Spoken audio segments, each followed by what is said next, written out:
Menurut Babat Dermayu, penghuni pertama daerah Indramayu adalah Raden Arya Wiralodra, yang berasal dari Bagelen, Jawa Tengah, putra Tumenggung Gagak Singalodra, yang gemar melatih diri olah kanuragan, tirakat dan bertapa. Suatu saat Raden Wiralodra tapa brata dan semedi di perbukitan Melaya di kaki Gunung Sumbing.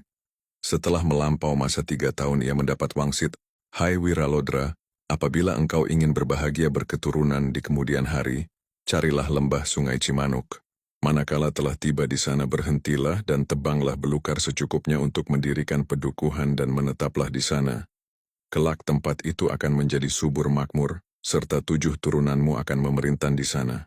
Dengan didampingi Ki Tinggil dan berbekal senjata cakra undaksana, berangkatlah mereka ke arah barat untuk mencari Sungai Cimanuk. Suatu senja sampailah mereka di sebuah sungai. Wiralodra mengira sungai itu adalah Cimanuk, maka bermalamlah di situ dan ketika pagi hari bangun mereka melihat ada orang tua yang menegur dan menanyakan tujuan mereka. Wiralodra menjelaskan apa maksud dan tujuan perjalanan mereka. Namun orang tua itu berkata bahwa sungai tersebut bukan Cimanuk karena Cimanuk telah terlewat dan mereka harus balik lagi ke arah timur laut. Setelah berkata demikian orang tersebut lenyap dan orang tua itu menurut riwayat adalah Ki Buyut Sidum, Kidang Penanjung dari Pajajaran. Ki Sidum adalah seorang panakawan Tumenggung Sri Baduga yang hidup antara tahun 1474-1513. Kemudian Raden Wiralodra dan Ki Tinggil melanjutkan perjalanan menuju timur laut. Dan setelah berhari-hari berjalan mereka melihat sungai besar. Wiralodra berharap sungai tersebut adalah Cimanuk. Tiba-tiba dia melihat kebun yang indah namun pemilik kebun tersebut sangat congkak. Hingga Wiralodra tak kuasa mengendalikan emosinya. Ketika ia hendak membanting pemilik kebun itu, orang itu lenyap, hanya ada suara, "Hai cucuku." Wiralodra ketahuilah bahwa hamba adalah Ki Sidum, dan sungai ini adalah Sungai Cipunegara. Sekarang teruskanlah perjalanan ke arah timur. Manakala menjumpai seekor kijang bermata berlian, ikutilah di mana kijang itu lenyap maka itulah Sungai Cimanuk yang Tuan cari.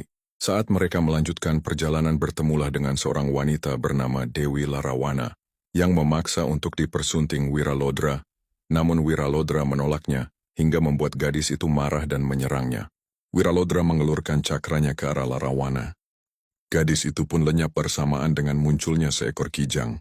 Wiralodra segera mengejar kijang itu yang lari ke arah timur. Ketika kijang itu lenyap tampaklah sebuah sungai besar.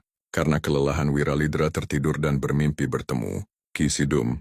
Dalam mimpinya itu Ki Sidum berkata bahwa inilah hutan Cimanuk yang kelak akan menjadi tempat bermukim. Setelah ada kepastian lewat mimpinya, Wiralodra dan Ki Tinggil membuat gubuk dan membuka ladang. Mereka menetap di sebelah barat ujung Sungai Cimanuk. Pedukuhan Cimanuk makin hari makin banyak penghuninya. Di antaranya seorang wanita cantik paripurna bernama Nyi Endang Dharma. Karena kemahiran Nyi Endang dalam ilmu kanuragan telah mengundang pangeran guru dari Palembang yang datang ke lembah Cimanuk bersama 24 muridnya untuk menantang Nyi Endang Dharma, namun semua tewas dan dikuburkan di suatu tempat yang sekarang terkenal dengan Makam Selawe. Untuk menyaksikan langsung kehebatan Nyi Endang Dharma, Raden Wiralodra mengajak adu kesaktian dengan Nyi Endang Dharma. Namun Nyi Endang Dharma kewalahan menghadapi serangan Wiralodra, maka dia meloncat terjun ke dalam Sungai Cimanuk dan mengakui kekalahannya.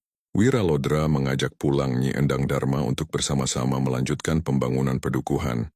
Namun Nyi Endang Dharma tidak mau dan hanya berpesan, "Jika kelak Tuan hendak memberi nama pedukuhan ini, maka namakanlah dengan nama hamba.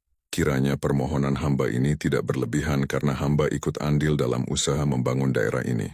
Untuk mengenang jasa orang yang telah ikut membangun pedukuhannya, maka pedukuhan itu dinamakan Dharma Ayu, yang di kemudian hari menjadi Indramayu."